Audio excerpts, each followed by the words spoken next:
walk the American people through. This is not about tariffs and it's not about trade. Do you agree with this? This is a much, much deeper, and I think a chasm that's unbridgeable between the constitutional republic of the United States of America and the Chinese Communist Party. Forrest, sir.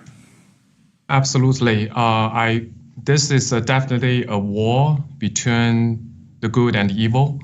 And first of all, I would like to see this probably is the greatest movement that led by the President Trump to anti-Chinese Communist Party. I really applaud the move that President Trump just made. I think the key here is to counter Chinese Communist Party is we need to find out who is our real enemy. Of course, that's Chinese Communist Party. The other countries it's our competitors. We need to talk with them. We need to negotiate with them and to ally with them to counter and isolate the Chinese Communist Party. And the Chinese Communist Party is the real enemy. And this war, this unrestricted war, or this war between the American and the Chinese Communist Party is not about the tariff. It's not about fairness. It's about life and death.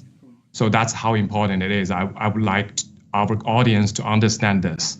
So I think what I just said, the President Trump tried to ally with European country and also probably market-driven countries in Asia, like Japan, like Taiwan, like Vietnam, to work with American to counter Chinese Communist Party. Of course, the Chinese Communist Party has their weakness, which we can talk about here. Their biggest weakness is their state-owned enterprises. The state-owned enterprises contribute like a significant part of the Chinese Communist Party's GDP. They are the weakness point. I can give you some numbers. Back in 2019, almost 30% of the GDP is contributed by those SOEs. After pandemic, this number rose to more than 40, even 50%.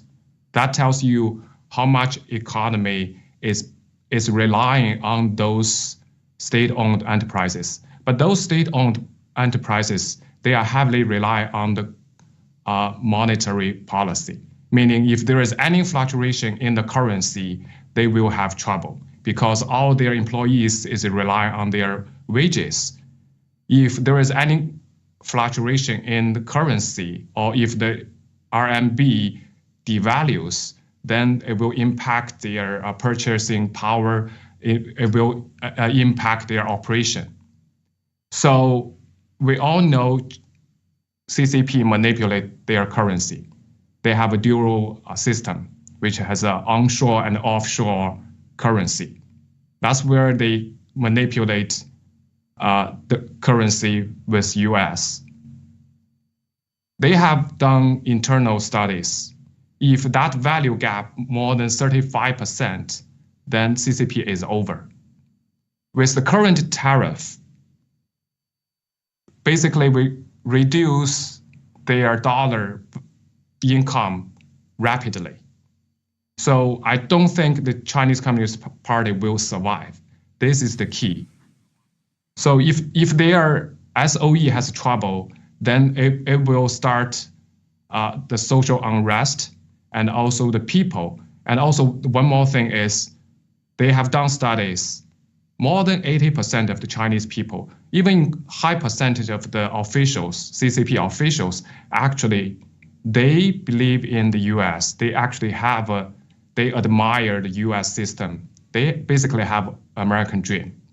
So if this decoupling happens, if there is devaluation of the Chinese yen, then they will have internal change, which will undermine or dismantling the Chinese Communist Party.